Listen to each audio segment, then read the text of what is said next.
All right. Hi, everybody. This is Donnie from Eterneva. Welcome back to our IG Live series. I have an incredibly exciting guest here with me today. We have the famous Dr. Candi Cann of Baylor University. She's been working with us here at Eterneva to do some really powerful grief research, and thought today we would have a session about grieving in the virtual age, since it's so relevant to probably 100% of us right now. Candi, would you like to tell them a little bit about yourself? Sure. Thank you, Donnie. And it's so great to be here with all of you, the followers of Eterneva. So I am Dr. Candi Cann, and I've written several books on grief and mourning and different death customs from around the world. My first one was Virtual Afterlives, Grieving the Dead in the 21st Century. And that really examined the intersection between death and technology. So new things that we're doing on social media, new kind of customs and rituals that have developed around grief today. My second book was Dying to Eat, which was a really fun one. Every chapter had a recipe, and it was all about the ways that we use food to mourn the dead. Protestants, for example, will have a big luncheon following a funeral and come together to think about and talk about the dead. Jews will eat things that are round to remember eternal life and the cycle of life and death. So they'll eat things like bagels or eggs, anything that's round in shape.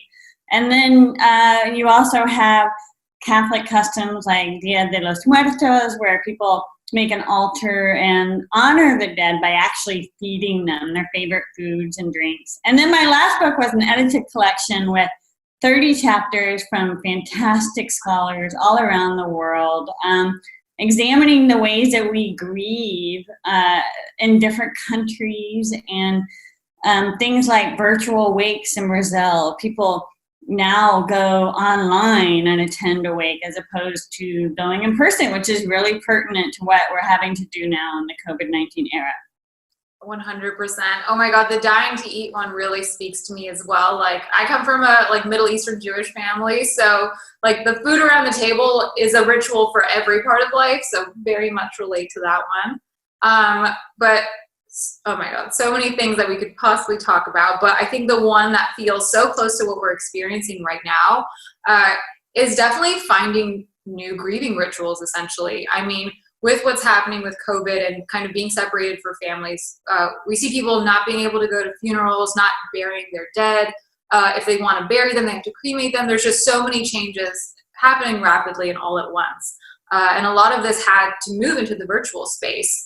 So from kind of things that you've learned in that space before, do you have, like, are there ways people can use these new rituals in a positive way, or how would one even start to approach this kind of new world?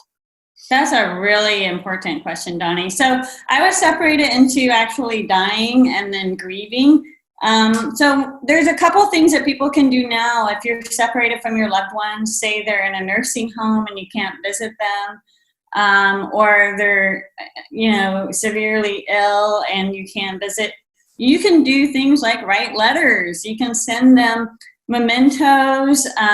You can be with them in this kind of old-fashioned way. And I feel like a lot of people have forgotten the low-tech ways that we can still be with our loved ones, letters and cards. And you can, a lot of hospitals and nursing homes, it depends on their policy, but they'll allow you to bring it to the front, and then they will get it to your loved one. So at least they'll have a card from you that they can read over and over while they're feeling isolated. Another thing to do is to use a smart speaker like Alexa Home or Amazon. I'm sorry, you have to edit that part. Google Home or Amazon Alexa or Amazon the Dot or Echo.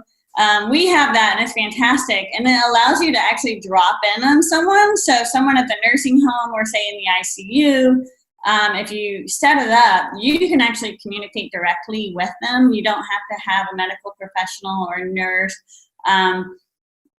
set up a connection or use an iPad or act as an intermediary with the phone. So I really recommend using these kind of tools right now.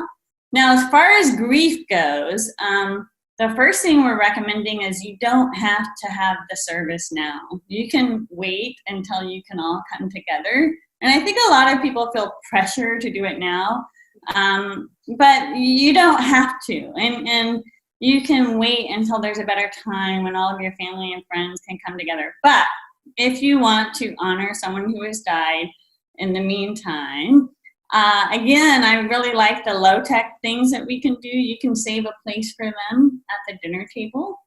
You can have dinner with your loved ones, even though they're no longer here. Just make a place for them. You can pass around a sheet of paper at the dinner table with your family and have everyone write down one thing that they loved. And then you can pass it on to the next family that's also sheltering in place, and they can add to that list. So there's ways in which we can kind of create family customs, like a chain of love, if you will, for the deceased, that don't involve any technology at all. And then on the tech side, there's fantastic stuff. There's so many tools out there. You mentioned Life 360 with Ali. You mentioned Michael's Death Over Dinner. For COVID-19 deaths specifically, there's a new website that's launching called Remember the Ninth, and it's remembertheninth.org. And it's specifically for COVID-19 deaths, and they'll be honoring COVID-19 deaths every 9th of every month. And this is the thing, we're not alone. So many people are going through this together. So it's a good time to share that grief and talk about it. Yeah. Oh, there's something that you said that resonated so much, like the low-tech way of like even passing a piece of paper around, or, you know, like sharing the love. There is something so fascinating about that from like an emotional standpoint, that you're reinstilling the love in grief. Like, I know that the two are closely related, but I feel like doing little acts like that can help you put love back into a space where it can often be dark, I guess, which is so cool. But I think it helps to think of the positives. There was, I think, things that we mentioned in the past too. We're definitely shifting now into more virtual events, like, for example, virtual funerals. It's so easy, I think, to think about like why that sucks, or why we might not want that. You know, like you don't get to see or touch people and all these things, and you know those needs are still there. But what are the positives, I think, that you think will come out of, you know, moving to more virtual events like this? So the real positive is that now we have to acknowledge that death is an everyday part of life. I think that's the biggest one. And for me as a scholar, this may be totally counterintuitive, but I love thinking about history and thinking about the 1918 flu pandemic, thinking about scarlet fever and smallpox. I mean, this is not unique. We're not experiencing something unique. What's unique is that we thought we were invincible. We thought we had moved beyond this. Yeah. And I actually find comfort that I'm going through the same experiences that all of humanity has gone through over and over and over again. Now, slightly depressing at times, right? I mean, not to minimize the suffering. I remember when I broke my wrist and I went to the hospital and they gave me a cast, and I was like, that's it? That's the best you've got?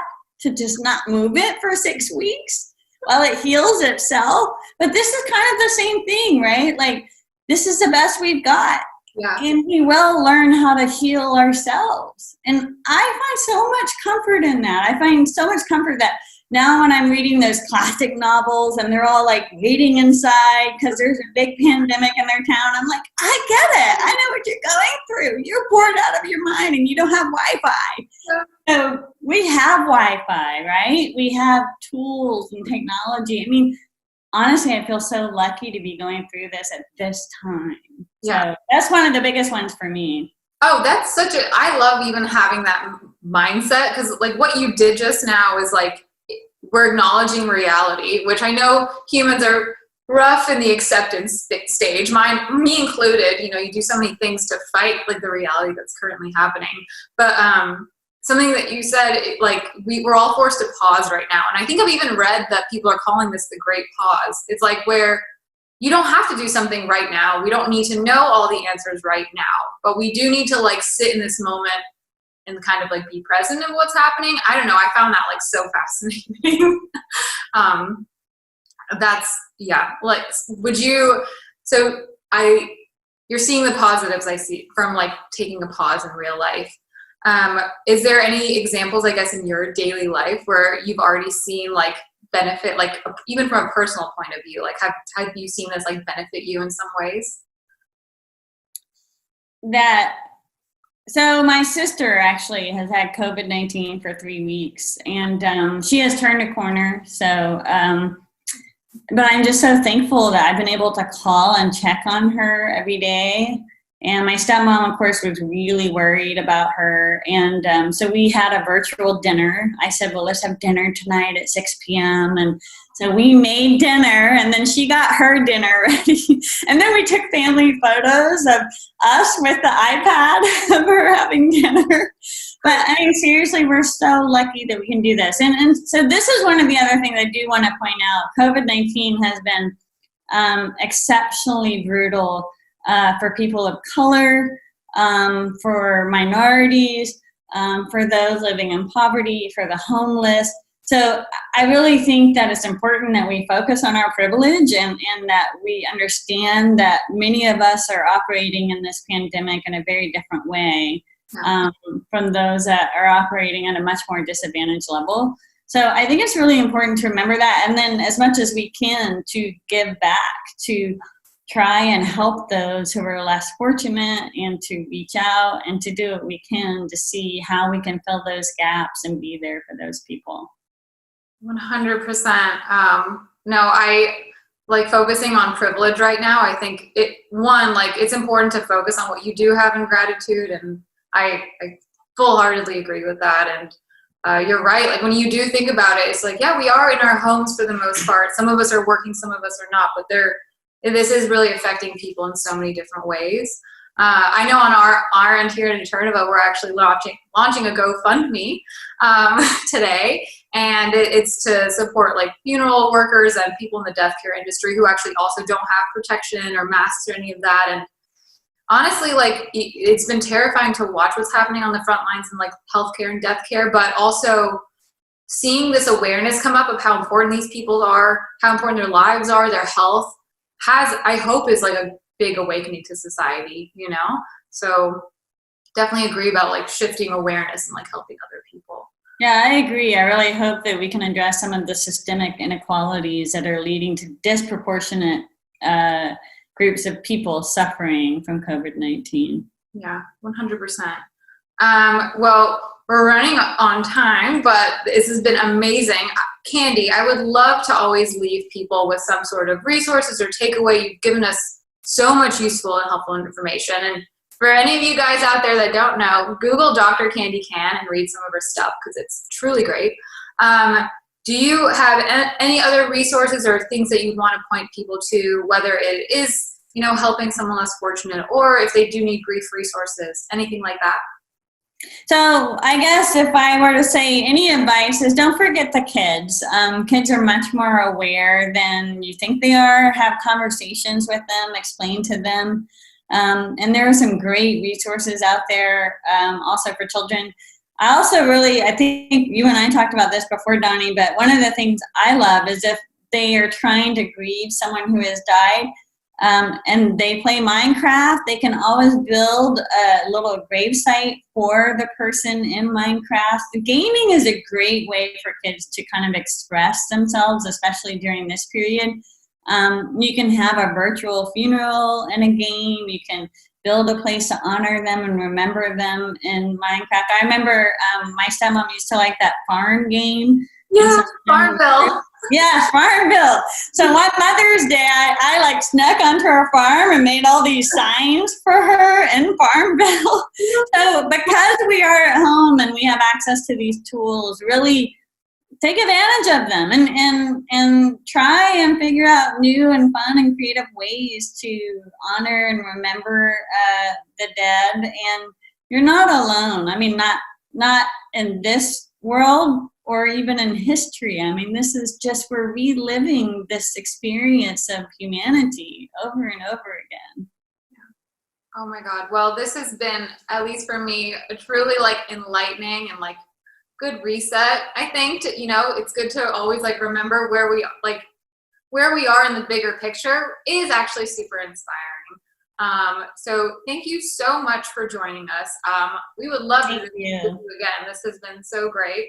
To everyone who joined in, this is Dr. Candi Cann of Baylor University. Google her, look her up, check out her research. It's absolutely amazing. And until next time, thank you so much and bye-bye. Bye. Thank Bye. you.